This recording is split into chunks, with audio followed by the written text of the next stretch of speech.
wabarakatuh. Shalom. Perkenalkan, nama saya Batas Tanggang dengan NIM A1A22086.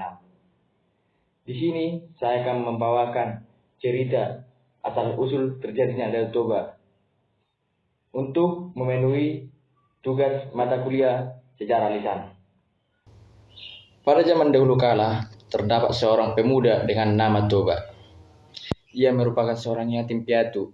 Untuk memenuhi kebutuhan sehari-hari, Toba bekerja di ladang. Sesekali ia mencari ikan di sungai yang terletak tidak jauh dari gubuknya. Ikan hasil tangkapannya kerap dijadikan lauk dan apabila lebih akan dijual ke pasar. Pada suatu hari, sepulang dari ladang, Toba memancing ikan di sungai tersebut. Ia sangat berharap untuk memperoleh ikan yang begitu besar. Terpenuhilah harapannya tersebut. Tak berselang lama, ia melemparkan pancingnya ke sungai. Mata kailnya langsung disambar oleh seekor ikan besar.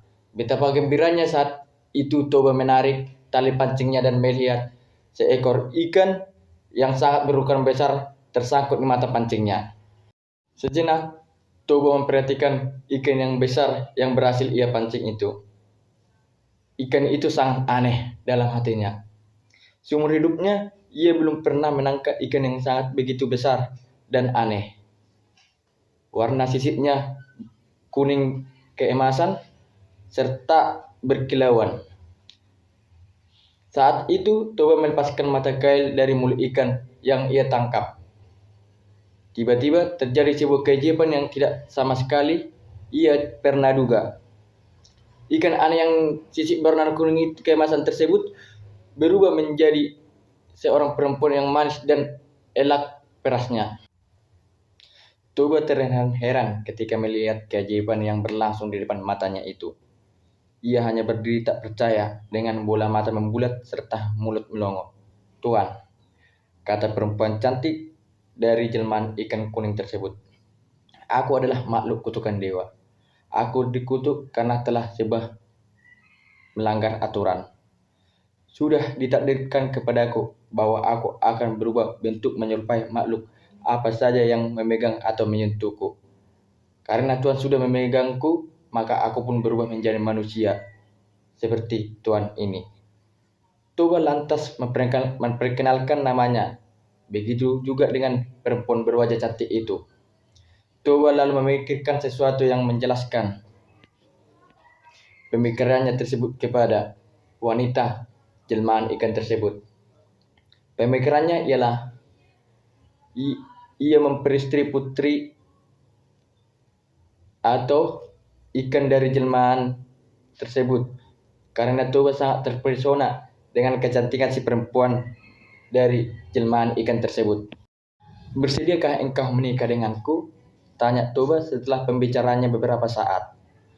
"Baiklah, aku bersedia Tuan, selama Tuan bersedia juga memenuhi satu syarat yang aku ajukan," jawab Tuan Putri dari jelmaan ikan tersebut. "Syarat apa yang engkau inginkan? Sebutkanlah, aku pasti memenuhinya," kata Toba. "Permintaanku hanya satu. Pastikan bahwa Tuan dapat menutup rapat-rapat rahasiaku. Jangan sesekali Tuan menyebutkan bila aku adalah seekor ikan. Bila Tuan menyatakan kesediaan Tuan menjaga rahasia ini, aku bersedia untuk menjadi istri Tuan." "Baiklah, aku berjanji akan menutup dengan rapat rahasiamu ini," kata Toba. Toba dan Putri pun akhirnya menikah. Pasangan tersebut hidup rukun dan berbahagia walaupun dalam kesederhanaan. Kebahagiaan mereka serasa kian lengkap dengan kehadiran buah hati, seorang anak laki-laki yang diberi nama Samosir. Samosir tumbuh menjadi anak yang sehat dan memiliki tubuh yang kuat. Sayangnya, Samosir memiliki sifat yang pemalas dan agak nakal. Kehidupan Samosir sehari-harinya hanya tidur dan bermain. Ia seperti tak peduli dan tak ingin membantu sama sekali kerepotan ayahnya yang sibuk bekerja di ladang. Bahkan, untuk sekedar mengantar makanan dan minuman untuk ayahnya, Samosir seringkali menolak bila diminta oleh ibunya. Seandainya mau, Samosir akan melakukannya dengan malas-malasan dan wajah bersungut. Kian hari kian bertambah malas. Kelakuan Samosir, hal tersebut dikarenakan ibunya terus memanjakannya. Apapun yang diminta oleh Samosir akan selalu diusahakan oleh ibunya agar dipenuhi. Samosir memiliki nafsu makan yang sangat kuat. Jatah makanan sehari-hari untuk sekeluarga dapat dihabiskannya dalam waktu sekali makan. Toba merasa harus bekerja lebih keras lagi supaya ia bisa memenuhi keinginan makan anak semata wayangnya yang luar biasa tersebut. Pada suatu hari, Samosir diminta ibunya untuk mengantarkan makanan dan minuman untuk ayahnya yang sedang bekerja di ladang. Samosir sedang bermalas-malasan pada mulanya, enggan untuk menjalankan perintah ibunya tersebut. Meskipun demikian, setelah ibunya memaksa dengan terus-menerus, akhirnya Samosir bersedia untuk mengantarkan makanan dan minuman tersebut meski dengan wajah yang muram dan bersungut. Samosir membawa makanan dan minuman tersebut menuju ke ladang. Di tengah perjalanan, Samosir tiba-tiba merasa lapar. Dihentikannya langkah menuju kebun, Samosir lalu memakan makanan seharusnya yang diberikan untuk ayahnya tersebut. Makanan itu tidak dihabiskannya semua dan hanya disisakan sedikit. Dengan makanan dan minuman yang tersisa sedikit itu, Samosir pun melanjutkan perjalanannya menuju ladang. Samosir memberikan makanan dan minuman yang ditinggal sedikit itu untuk ayahnya. Toba yang sudah sangat lelah merasa lapar karena bekerja keras sejak pagi belum makan. Ia pun membuka bekal yang dibawa oleh Samosir. Terpanjatlah Toba melihat makanan siang untuknya sudah tinggal sedikit. Mengapa jatah makanan dan minuman tinggal sedikit? Tanya Toba dengan raut wajah marah. Dengan wajah polos dan tak mau ada Dengan wajah polos seolah tak melakukan kesalahan, Samosir menjawab. Tadi di jalan aku tiba-tiba merasa lapar. Maka dari itu, jatah makanan dan minuman ayah itu sudah kumakan sebagian. Akan tetapi, tidak semua kuhabiskan. Masih ada sedikit makanan dan minuman untuk makan siang ayah. Dasar anak yang tidak diuntung, makin toba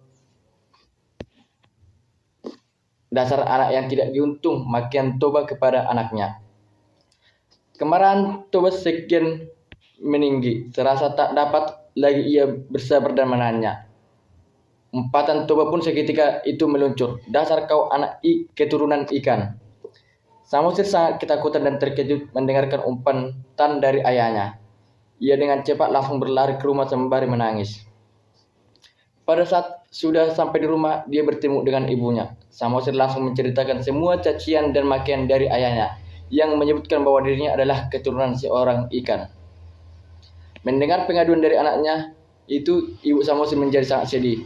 Tak disangka bila suaminya yang sangat ia sayang telah melanggar sumpah atau janji yang tak menyebutkannya bahwa dia adalah berasal dari ikan. Datangnya hujan deras membuat air semakin meninggi. Toba tenggelam pada hujan tersebut dan ibu pun berlari ke danau dan berubah menjadi seekor ikan seperti semula. Samosir pun berlari mengikuti kata ibunya ke puncak gunung tertinggi di desa tersebut. Setelah itu terjadilah sebuah danau dan masyarakat di sekitar tersebut menyebut danau itu adalah Danau Toba. Dan pulau di tengah-tengah danau tersebut disebut Pulau Samosir. Dan ikan perempuan yang berubah menjelma menjadi ikan itu adalah diyakini masyarakat Danau Toba sebagai penguasa Danau Toba atau ikan mas. Oke. Sekian hasil cerita rakyat dari saya. Begitulah kira-kira asal-usul tentang Danau Toba. Maaf bila ada kata dan salah. Saya ucapkan sekian dan terima kasih banyak.